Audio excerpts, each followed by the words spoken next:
अस्सलाम वालेकुम दोस्तों। एक दिन सुबह के वक्त अब्दुल्ला और उसकी छोटी बहन फातिमा बाग की तरफ जा रहे थे। मौसम निहायत खुशगवार था और दोनों बहन भाई बहुत खुश थे क्योंकि उनके अब्बू ने कहा था कि वो बाग से कुछ फल तोड़ कर लाएं ताकि सब दोपहर के खाने में मिलकर लुत्फ उठा सकें। फातिमा हंसती हुई बोली, भाईजान, आज तो हम सबसे ज्यादा मीठे आम लाएंगे। अब्दुल्ला ने मुस्कुराकर कहा, लेकिन याद रखो फातिमा, सिर्फ वही फल लेने हैं जो हमारे हिस्से में हों, किसी और का माल लेना अच्छी बात नहीं। जब वो बाग में पहुंचे तो एक तरफ दरख्तों के पीछे से अचानक एक अजीब सी सरगोशी उनके कानों में आई। इतना सोचने की क्या जरूरत है, ये पूरा बाग खाली है, जो दिल करे तोड़ लो, तुम्हारे अब्बू को क्या पता चलेगा। फातिमा डर कर बोली, भाई, ये आवाज कैसी थी? अब्दुल्ला ने गर्दन घुमाकर देखा तो एक सियाह धवां सा नजर आया जो आहिस्ता आहिस्ता एक अजीब सी मखलूक की शक्ल में बदल गया।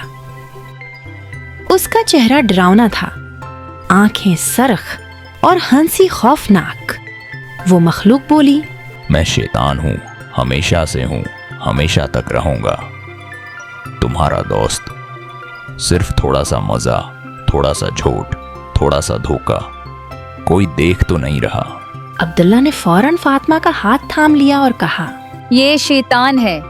याद है मौलवी साहब ने क्या फरमाया था? शैतान इंसान का खुला दुश्मन है। अऊज़ु बिल्लाहि मिनश शैतानिर रजीम। फातिमा ने भी उसके साथ दहरा दिया।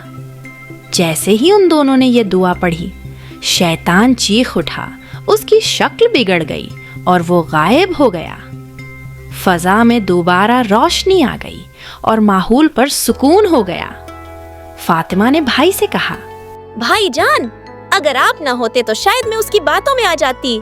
अब्दुल्ला ने मुस्कुराकर कहा, हमेशा याद रखो, जब भी दिल में कोई गलत ख्याल आए, फौरन अल्लाह की पनाह मांगो।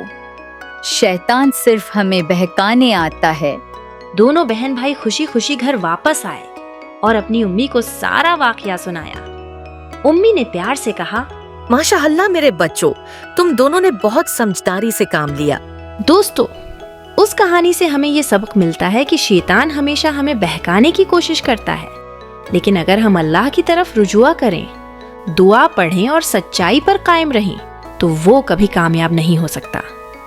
औज़ बिल्लाह मिनश शैतानिर रजीम पढ़ना न भूलें।